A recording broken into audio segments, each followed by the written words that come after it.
വചനവഴിയിലേക്ക് സ്വാഗതം. നമ്മൾ വായിച്ച ന്യായാധിപന്മാരുടെ പുസ്തകം 11-12 അധ്യായങ്ങളിലൂടെ നമുക്ക് കടന്നു പോകാം. അധ്യായം 11. ജെഫ്ത ഏതു നാട്ടുകാരനാണ്? ഗിലെയാദുകാരൻ. ചോദ്യം 2. ഗിലെയാദുകാരനായ ജെഫ്ത ആരായിരുന്നു? ശക്തനായ സേനാനി. ചോദ്യം 3. ജെഫ്തായുടെ പിതാവ് ആരായിരുന്നു? ഗിലെയാദുകാരൻ. ചോദ്യം 4. ജെഫ്തായെ പുറന്തള്ളിക്കൊണ്ട് പറഞ്ഞതാര്? ഗിലെയാദിന് സ്വഭാര്യയിൽ ഉണ്ടായ പുത്രന്മാർ. ചോദ്യം 5. ആരുടെ അവകാശം നിനക്ക് ലഭിക്കുവാൻ പാടില്ല എന്നാണ് ജെഫ്തായോട് ഗിലെയാദിന്റെ പുത്രന്മാർ പറഞ്ഞത്? ഞങ്ങളുടെ പിതാവിൻ്റെ. ചോദ്യം 6.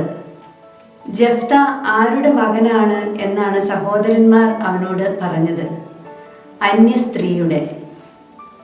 ചോദ്യം 7. ജെഫ്ത തൻ്റെ സഹോദരന്മാരിൽ നിന്ന് ഓടിപ്പോയി താമസിച്ച സ്ഥലം? തോബ്. ചോദ്യം 8. ജെഫ്തായോട് ചേർന്ന് കൊള്ള ചെയ്ത് നടന്നിരുന്നത് ആര്? ഒരു നീച സംഘം. ചോദ്യം 9. ജെഫ്ത തോബിത്തിൽ താമസിച്ചിരുന്ന സമയത്ത് ഇസ്രായേലിനെതിരെ യുദ്ധത്തിന് വന്നത് ആര്? അമ്മോന്യർ. ചോദ്യം 10. ജെഫ്തായെ തോബ് ദേശത്തു നിന്ന് കൂട്ടിക്കൊണ്ടുവരുവാൻ പോയത് ആര്? ഗിലെയാദിലെ ശ്രേഷ്ഠന്മാർ. ചോദ്യം 11. ആരോടുള്ള യുദ്ധം ജെഫ്ത നയിക്കണമെന്നാണ് ഗിലെയാദിലെ ശ്രേഷ്ഠന്മാർ പറഞ്ഞത്? അമ്മോന്യർ. ചോദ്യം 12. നിങ്ങൾ എന്നെ വെറുക്കുകയും എൻ്റെ പിതാവിൻ്റെ ഭവനത്തിൽ നിന്ന് അടിച്ചിറക്കുകയും ചെയ്തില്ലേ? ആര് ആരോട് പറഞ്ഞു? ജെഫ്ത ഗിലെയാദിലെ ശ്രേഷ്ഠന്മാരോട്. ചോദ്യം 13. അടിച്ചിറക്കിയിട്ട് ഇപ്പോൾ നിങ്ങൾ എൻ്റെ അടുക്കൽ വന്നിരിക്കുന്നുവോ? എപ്പോഴാണ് ജെഫ്ത ഗിലെയാദിലെ ശ്രേഷ്ഠന്മാരോട് ചോദിച്ചത്? അപകടത്തിൽപ്പെട്ടപ്പോൾ. ചോദ്യം 14. ശ്രേഷ്ഠന്മാർ ജെഫ്തായോട് പറഞ്ഞത് ആര് നമുക്ക് സാക്ഷിയായിരിക്കട്ടെ എന്നാണ്? കർത്താവ്. ചോദ്യം 15. ഗിലെയാദിലെ ശ്രേഷ്ഠന്മാരോട് കൂടെ പോയപ്പോൾ ജെഫ്തായെ നേതാവായി സ്വീകരിച്ചത് ആര്? ജനം. ചോദ്യം 16. നേതാവായി ജെഫ്ത കർത്താവിൻ്റെ മുൻപിൽ വെച്ച് ജനങ്ങളോട് സംസാരിച്ചത് എവിടെ നിന്ന്? മിസ്പായിൽ നിന്ന്. ചോദ്യം 17. എൻ്റെ ദേശത്തോട് യുദ്ധം ചെയ്യാൻ നിനക്ക് എന്നോട് എന്താണ് വിരോധം എന്ന് ജെഫ്ത ആരോടാണ് ചോദിച്ചത്? അമ്മോന്യ രാജാവിനോട്. ചോദ്യം 18. എൻ്റെ ദേശത്തോട് യുദ്ധം ചെയ്യാൻ നിനക്ക് എന്നോട് എന്താണ് വിരോധമെന്ന് ചോദിക്കാൻ ജെഫ്ത ആരെയാണ് അയച്ചത്? ദൂതന്മാരെ. ചോദ്യം 19. ജെഫ്ത ഇങ്ങനെ അറിയിക്കുന്നു: മോവാബ്യരുടെയോ അമ്മോന്യരുടെയോ ദേശം ഇസ്രായേൽ കൈയടക്കിയില്ല. ആരോട് പറഞ്ഞു? അമ്മോന്യ രാജാവിനോട്. ചോദ്യം 20. ന്യായാധിപന്മാരുടെ പുസ്തകം 11-17 ഇസ്രായേൽ ഏത് രാജാവിനോട് ആണ് അപേക്ഷിച്ചത്? ഏദോം രാജാവിനോട്. ചോദ്യം 21. ഏദോമും മോവാബും ദേശത്തിലൂടെ കടന്നു പോകാൻ അനുവദിക്കായകിയാൽ ഇസ്രായേൽ മരുഭൂമിയിലൂടെ യാത്ര ചെയ്ത് ഏദോമും മോവാബും ചുറ്റി എന്തിന് കിഴക്ക് എത്തി? മോവാബിന്. ചോദ്യം 22. മോവാബിന്റെ കിഴക്കെത്തിയ ഇസ്രായേൽ ഏതിന് മറുകരയാണ് താവളം അടിച്ചത്? അർണോണിന്റെ. ചോദ്യം 23. മോവാബിന്റെ അതിർത്തി ഏതാണെന്നാണ് ന്യായാധിപന്മാരുടെ പുസ്തകം 11-18 പറയുന്നത്? അർണോൺ. ചോദ്യം 24. ഹെഷ്ബോണിലെ അമോര്യ രാജാവ്? സീഹോൻ. ചോദ്യം 25. സീഹോൻ ആരെയെല്ലാം ഒന്നിച്ചു കൂട്ടിയാണ് ഇസ്രായേലിനോട് പൊരുതിയത്? ജനങ്ങളെ. ചോദ്യം 26. എവിടെ താവളമടിച്ചാണ് സീഹോൻ ഇസ്രായേലിനോട് പൊരുതിയത്? യാഹാസിൽ. ചോദ്യം 27. ആരാണ് സീഹോനെയും അവന്റെ ജനത്തെയും ഇസ്രായേൽക്കാരുടെ കയ്യിൽ ഏൽപ്പിച്ചത്? ഇസ്രായേലിന്റെ ദൈവമായ കർത്താവ്. ചോദ്യം 28. ഇസ്രായേലിന്റെ ദൈവമായ കർത്താവ് തന്നെ ആരുടെ മുൻപിൽ നിന്നും അമോര്യരെ തുരത്തിയെന്ന് ജെഫ്ത പറഞ്ഞത്? തന്റെ ജനമായ ഇസ്രായേലിന്റെ. ചോദ്യം 29. ബാലാക്ക് ആരുടെ പുത്രനാണ്? സിപ്പോറിന്റെ. ചോദ്യം 30. മോവാബ് രാജാവായ സിപ്പോറിന്റെ പുത്രൻ ബാലാക്കിനേക്കാൾ ശ്രേഷ്ഠനാണോ നീ? ആര് ആരോട് പറഞ്ഞു? ജെഫ്ത അമ്മോന്യ രാജാവിനോട്. ചോദ്യം 31. താമസിച്ച കാലത്ത് നീ എന്തുകൊണ്ട് അവ വീണ്ടെടുത്തില്ല? ആകയാൽ ഞാൻ നിന്നോട് ഒരപരാധവും ചെയ്തിട്ടില്ല. ആര് ആരോട് പറഞ്ഞു? ജെഫ്ത അമ്മോന്യ രാജാവിനോട് പറഞ്ഞു. ചോദ്യം 32. ഞാൻ നിന്നോട് ഒരപരാധവും ചെയ്തിട്ടില്ല, ആ നിലയ്ക്ക് എന്നോട് എന്ത് ചെയ്യുന്നത് തെറ്റാണെന്ന് ജെഫ്ത പറഞ്ഞത്? യുദ്ധം ചെയ്യുന്നത്. ചോദ്യം 33. എങ്ങനെയുള്ള കർത്താവാണ് ഇസ്രായേല്യർക്കും അമോന്യർക്കും ഇടയ്ക്ക് ഇന്ന് ന്യായവിധി നടത്തട്ടെ എന്ന് ജെഫ്ത പറഞ്ഞത്? ന്യായാധിപനായ. ചോദ്യം 34. ജെഫ്ത ഗിലെയാദ്, മനാസെ എന്നിവിടങ്ങളിൽ കൂടി ഗിലെയാദിലെ എവിടേക്ക് കടന്ന് അമ്മോന്യരുടെ ദേശത്തേക്ക് പോയി? മിസ്പ. ചോദ്യം 35. അമ്മോന്യരുടെ ദേശത്തേക്ക് പോയപ്പോൾ നേർച്ച നേർന്നത് ആര്? ജെഫ്ത. ചോദ്യം 36. ജെഫ്ത നേർച്ച നേർന്നത് ആർക്ക്? കർത്താവിന്. ചോദ്യം 37. ജെഫ്ത കർത്താവിന് നേർച്ച നേർന്നത് എന്ത് ബലിയായി അർപ്പിക്കും എന്നാണ്? ദഹനബലി. ചോദ്യം 38. നേർച്ച നേർന്ന ശേഷം ജെഫ്ത യുദ്ധം ചെയ്യാൻ ആരുടെ അതിർത്തിയാണ് കടന്നത്? അമ്മോന്യരുടെ. ചോദ്യം 39. അരോവർ മുതൽ എന്തിനു സമീപം വരെയാണ് അമ്മോന്യരെ വകവരുത്തിയത്? മിന്നിത്തിനു സമീപം വരെ. ചോദ്യം 40. ജെഫ്ത അമ്മോന്യരെ എത്ര പട്ടണങ്ങളിൽ വകവരുത്തി? 20 പട്ടണങ്ങളിൽ.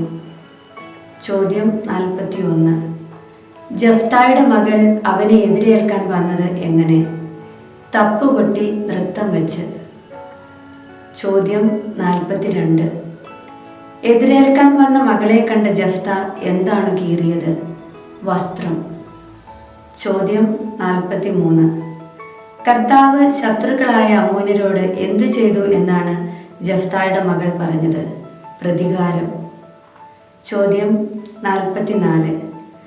ആരോടത്ത് പർവ്വതങ്ങളിൽ പോകാൻ അനുവദിക്കണമെന്ന് ജെഫ്തായുടെ മകൾ ആവശ്യപ്പെട്ടത്? സഖിമാർ. ചോദ്യം 45. പർവ്വതങ്ങളിൽ പോയി എന്തിനെ പ്രതിയാണ് ജെഫ്തായുടെ മകൾ വിലപിച്ചത്? തൻ്റെ കന്യാത്വത്തെ. ചോദ്യം 46. ജെഫ്തായുടെ മകൾ എത്ര കാലം വിലപിച്ചു? 2 മാസം. ചോദ്യം 47. 2 മാസം കഴിഞ്ഞ് ജെഫ്തായുടെ മകൾ എവിടേക്ക് തിരിച്ചു വന്നു? പിതാവിൻ്റെ പക്കലേക്ക്. ചോദ്യം 48. അവൻ നേർന്നിരുന്നത് പോലെ അവളോട് ചെയ്തു. ആര് ആരോട്? ജെഫ്ത മകളോട്. ചോദ്യം 49. ജെഫ്തായുടെ പുത്രിയെ ഓർത്ത് ആരാണ് വർഷം തോറും കരയാൻ പോയിരുന്നത്? ഇസ്രായേൽ പുത്രിമാർ. ന്യായാധിപന്മാരുടെ പുസ്തകം അധ്യായം 12. ചോദ്യം 1. എഫ്രായിംകാർ യുദ്ധത്തിനൊരുങ്ങി എങ്ങോട്ടാണ് പോയത്? സഫോണിലേക്ക്. ചോദ്യം 2. അമ്മോന്യരോട് യുദ്ധം ചെയ്യാൻ നീ അതിർത്തി കടന്നപ്പോൾ നിന്നോടൊപ്പം വരാൻ ഞങ്ങളെ വിളിക്കാത്തത് എന്തുകൊണ്ട് എന്ന് എഫ്രായിംകാർ ചോദിച്ചത് ആരോട്? ജെഫ്തായോട്. ചോദ്യം 3. ആരുമായി യുദ്ധം ചെയ്യാൻ അതിർത്തി കടന്നപ്പോൾ തങ്ങളെ വിളിക്കാത്തതെന്നാണ് എഫ്രായിംകാർ ജെഫ്തായോട് ചോദിച്ചത്? അമ്മോന്യർ. ചോദ്യം 4. നിന്നെയും നിന്റെ ഭവനത്തെയും ഞങ്ങൾ അഗ്നിക്കിരയാക്കുമെന്ന് ജെഫ്തയോട് പറഞ്ഞതാര്? എഫ്രായിംകാർ. ചോദ്യം 5. ഞാനും എൻ്റെ ജനവും ആരുമായി വലിയ കലഹത്തിലായെന്നാണ് ജെഫ്ത പറഞ്ഞത്? അമ്മോന്യരുമായി. ചോദ്യം 6. ഞാൻ നിങ്ങളെ വിളിച്ചപ്പോൾ അവരുടെ കൈകളിൽ നിന്ന് നിങ്ങൾ എന്നെ രക്ഷിച്ചില്ല. ജഫ്ത ആരോട് പറഞ്ഞതാണിത്? എഫ്രായിംകാർ. ചോദ്യം 7. ജഫ്ത ആരെ ഒന്നിച്ചു കൂട്ടിയാണ് എഫ്രായിംകാരുമായി യുദ്ധം ചെയ്തത്? ഗിലെയാദുകാരെ. ചോദ്യം 8. ജഫ്ത ഗിലെയാദുകാരുമായി ആർക്കെതിരെ യുദ്ധം ചെയ്തു? എഫ്രായിംകാർ. ചോദ്യം 9. നിങ്ങൾ എന്നെ രക്ഷിക്കുകയില്ലെന്ന് കണ്ടപ്പോൾ എന്ത് കയ്യിലെടുത്ത് അമ്മോന്യർക്കെതിരെ ചെന്നു എന്നാണ് ജഫ്ത പറഞ്ഞത്? ജീവൻ. ചോദ്യം 10. ഗിലെയാദുകാർ എഫ്രായിമിൻ്റെയും മനാസയുടെയും ഇടയിൽ വെറും അഭയാർത്ഥികളാണെന്ന് ആരാണ് പറഞ്ഞത്? എഫ്രായിംകാർ. ചോദ്യം 11. ഗിലെയാദുകാർ ആരുടെ ഇടയിൽ വെറും അഭയാർത്ഥികളാണെന്നാണ് എഫ്രായിംകാർ പറഞ്ഞത്? എഫ്രായിമിൻ്റെയും മനാസയുടെയും. ചോദ്യം 12. എന്തുകൊണ്ടാണ് ഗിലെയാദുകാർ എഫ്രായിംകാരെ തകർത്ത് കളഞ്ഞത്? ഗിലെയാദുകാർ എഫ്രായിമിൻ്റെയും മനാസയുടെയും ഇടയിൽ വെറും അഭയാർത്ഥികളാണെന്ന് എഫ്രായിംകാർ പറഞ്ഞതുകൊണ്ട്. ചോദ്യം 13. എഫ്രായിംകാരോട് എതിർത്ത് ഗിലെയാദുകാർ ഏതിൻ്റെ കടവുകളാണ് പിടിച്ചെടുത്തത്? ജോർദാന്റെ. ചോദ്യം 14. എഫ്രായിംകാരോട് എതിർത്ത് ആരാണ് ജോർദാന്റെ കടവുകൾ പിടിച്ചെടുത്തത്? ഗിലെയാദുകാർ. ചോദ്യം 15. ആരോടെതിർത്താണ് ഗിലെയാദുകാർ ജോർദാന്റെ കടവുകൾ പിടിച്ചെടുത്തത്? എഫ്രായിംകാരോട്. ചോദ്യം 16.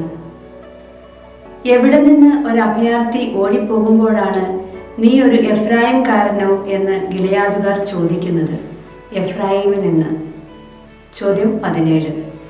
എഫ്രായിമിൽ നിന്ന് ഒരു അഭയാർത്ഥി ഓടിപ്പോയാൽ നീ ഒരു എഫ്രായിംകാരനല്ലേ എന്ന് ചോദിക്കുന്നതാര്? ഗിലെയാദുകാർ. ചോദ്യം 18. എന്തു ചോദിക്കുമ്പോഴാണ് നീ ഒരു എഫ്രായിംകാരനോ എന്ന് ഗിലെയാദുകാർ ചോദിക്കുന്നത്? അക്കരയ്ക്ക് പോയിക്കൊള്ളട്ടെ എന്ന്. ചോദ്യം 19. എഫ്രായിംകാരനല്ല എന്ന് പറഞ്ഞാൽ ഉച്ചരിക്കാൻ പറയുന്നതെന്ത്? ഷിബ്ബോലത്ത്. ചോദ്യം 20. എങ്ങനെ ഉച്ചരിച്ചാലാണ് ഗിലെയാദുകാർ അഭയാർത്ഥിയെ കൊന്നുകളയുന്നത്? സിബ്ബോലത്ത്. ചോദ്യം 21. തെറ്റായി ഉച്ചരിച്ചാൽ അഭയാർത്ഥിയെ എന്തു ചെയ്യും? ജോർദാന്റെ കടവുകളിൽ വെച്ച് കൊല്ലും. ചോദ്യം 22. തെറ്റായി ഉച്ചരിച്ചാൽ അഭയാർത്ഥിയെ എവിടെ വെച്ചാണ് കൊല്ലുന്നത്?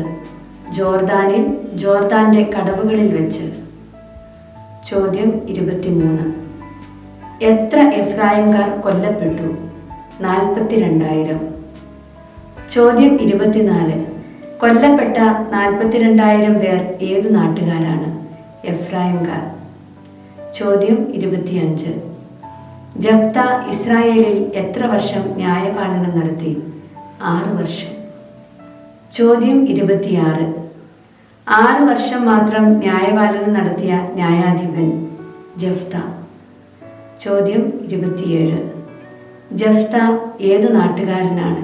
ഗിലെയാദുകാരൻ. ചോദ്യം 28. ജഫ്ത ഏതു പട്ടണത്തിൽ അടക്കപ്പെട്ടു? ഗിലെയാദിൽ. ചോദ്യം 29. ജഫ്തായുടെ സ്വന്തം പട്ടണം ഏതാണ്? ഗിലെയാദ്. ചോദ്യം 30. ജഫ്തായ്ക്ക് ശേഷം വന്ന ന്യായാധിപൻ? ഇബ്സാൻ. ചോദ്യം 31. ഇബ്സാന് എത്ര പുത്രന്മാരുണ്ടായിരുന്നു? 30 പുത്രന്മാർ. ചോദ്യം 32. സ്വന്തം കുലത്തിന് വെളിയിൽ വിവാഹം കഴിച്ചു കൊടുത്ത എത്ര പുത്രിമാരുണ്ടായിരുന്നു? 30. ചോദ്യം 33. ഇബ്സാന് സ്വന്തം കുലത്തിന് വെളിയിൽ നിന്ന് സ്വീകരിച്ച എത്ര പുത്രിമാരുണ്ടായിരുന്നു? 30. ചോദ്യം 34. ഇബ്സാൻ എത്ര വർഷം ഇസ്രായേലിൽ ന്യായപാലനം നടത്തി? 7. ചോദ്യം 35. ഇബ്സാൻ മരിച്ച് അടക്കപ്പെട്ടത് എവിടെ? ബെത്ലഹേമിൽ. ചോദ്യം 36. ഇബ്സാന് ആകെ എത്ര മക്കളുണ്ടായിരുന്നു? 60. ചോദ്യം 37. ഇബ്സാന് ശേഷം വന്ന ന്യായാധിപൻ ആര്? ഏലോൺ. ചോദ്യം 38. ഏലോൺ ഏത് വംശജനായിരുന്നു? സെബുലൂൺ. ചോദ്യം 39. ഏലോൺ എത്ര വർഷം ന്യായപാലനം നടത്തി? 10. ചോദ്യം 40. ഏലോൺ സംസ്കരിക്കപ്പെട്ടത് എവിടെ? സെബുലൂൺ ദേശത്ത് അയ്യാലോണിൽ. ചോദ്യം 41. ഏലോന് ശേഷം വന്ന ന്യായാധിപൻ ആര്? അബ്ദോൻ. ചോദ്യം 42. അബ്ദോൻ ആരുടെ മകനാണ്? ഹില്ലേലിൻ്റെ. ചോദ്യം 43. അബ്ദോന് എത്ര പുത്രന്മാരുണ്ടായിരുന്നു? 40. ചോദ്യം 44. അബ്ദോന് എത്ര പൗത്രന്മാരുണ്ടായിരുന്നു? 30. ചോദ്യം 45. അബ്ദോനും പുത്രന്മാർക്ക് സഞ്ചരിക്കാൻ എത്ര കഴുതകളുണ്ടായിരുന്നു? 70. ചോദ്യം 46. അബ്ദോൻ എത്ര വർഷം ന്യായപാലനം നടത്തി? 8. ചോദ്യം 47. അബ്ദോന്റെ പിതാവ് ഏതു വംശജനായിരുന്നു? പിറധോന്യൻ. ചോദ്യം 48. അബ്ദോനെ സംസ്കരിച്ചത് ആരുടെ നാട്ടിൽ? അമലേക്യരുടെ മലനാട്ടിൽ. ചോദ്യം 49. അബ്ദോൻ സംസ്കരിക്കപ്പെട്ട സ്ഥലം?